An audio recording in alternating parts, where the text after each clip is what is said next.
नमस्कार, स्वागत है आप सभी का संवाद 24 पर। हम एक ऐसे दौर में हैं जब सारा विपक्ष अपने अंतर्कलह की वजह से अपनी भूमिका नहीं निभा पा रहा है।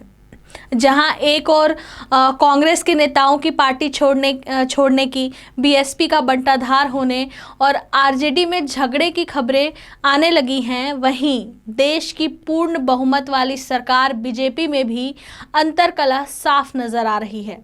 बीजेपी शासित राज्यों में खासकर खुलेआम देखा जा सकता है कि किस तरह से खेमे बंट रहे हैं। यदि बात की जाए उत्तर प्रदेश की, तो अगले साल यहाँ विधानसभा चुनाव होने वाले हैं।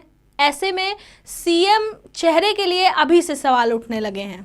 प्रदेश के श्रम मंत्री स्वामी प्रसाद मौर्य ने एक सवाल के जवाब में पत्रकारों से कहा कि चुनाव जीतने के बाद केंद्रीय नेतृत्व ही मुख्यमंत्री तय करेगा। इससे पहले भाजपा के प्रदेश अध्यक्ष स्वतंत्र देव सिंह ने एटा में दावा किया था कि पार्टी अगला विधानसभा चुनाव मुख्यमंत्री योगी आदित्यनाथ के नेतृत्व में ही लड़ेगी। वहीं उप मुख्यमंत्री केशव प्रसाद मौर्य ने पिछले सप्ताह बरेली में कहा कि राज्य का आगामी विधानसभा चुनाव किसके नेतृत्व में लड़ा जाएगा, यह पार्टी का संसदीय बोर्ड तय करेगा। जाहिर है यूपी के बीजेपी लीडर एक पेज पर नहीं दिख रहे। इससे पहले कोरोना से कराहते मरीजों को लेकर संतोष गंगवार समेत राज्य के कई बीजेपी नेता योगी सरकार के कामकाज पर सवाल उठा चुके हैं। वहीं अगर बात करें राजस्थान की, तो यहाँ सतीश पुनिया और वसुंधरा राजे खेमे के बीच खींचातान चल रही है। बीजेपी के पूर्व विधायक भवानी सिंह रजावत और प्रहलाद गुनेल प्रताप सिंह सिंघवी के साथ पूर्व सांसद बहादुर सिंह कोहली ने सार्वजनिक रूप से राज्य को रेगिस्तानी राज्य में अपना एकमात्र नेता घोषित कर दिया है। अपने बयानों में उन्होंने कहा कि राजस्थान में राजे ही बीजेपी और बीजेपी ही राजे हैं। दरअसल इससे पहले बीजेपी के पोस्टर से वसुंधरा राजे की तस्वीर ही हटा दी गई थी, जिसको लेकर राजे समर्थकों ने मोर्चा खोल दिया था। वहीं राजस्थान बीजेपी अध्यक्ष सतीश पुनिया और राजस्थान में विपक्ष के नेता गुलाब चंद कटारिया ने कहा कि पार्टी का संविधान सर्वोपरि है, जिसके लिए हमारे सभी कार्यकर्ता दिन रात काम करते हैं। कोई भी व्यक्ति पार्टी से बड़ा नहीं हो सकता। इधर त्रिपुरा में सीएम विप्लव देव से उनकी ही पार्टी के नेता नाखुश हैं। कुछ विधायकों ने दिल्ली पहुंचकर सीएम के खिलाफ आवाज़ भी उठाई थी। उसी का नतीजा रहा कि त्रिपुरा में चल रहे असंतोष को शांत कराने की जिम्मेदारी पार्टी महासचिव बीएल संतोष को सौंपी गई है। पार्टी में बगावत की आशंका के चलते संतोष कुछ दिन पहले त्रिपुरा दौरे पर गए थे।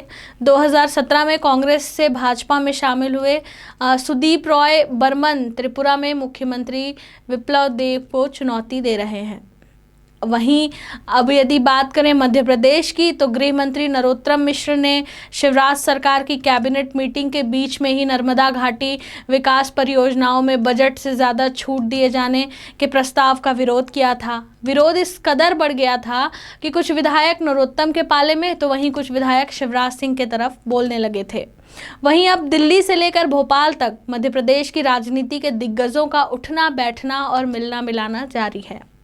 बैठक करने वाले इन सारे नेताओं को शिवराज विरोधी गुट माना जाता रहा है। इन सब घटनाओं को देखें तो यह कहा जा सकता है कि एमपी में सब कुछ ठीक नहीं चल रहा।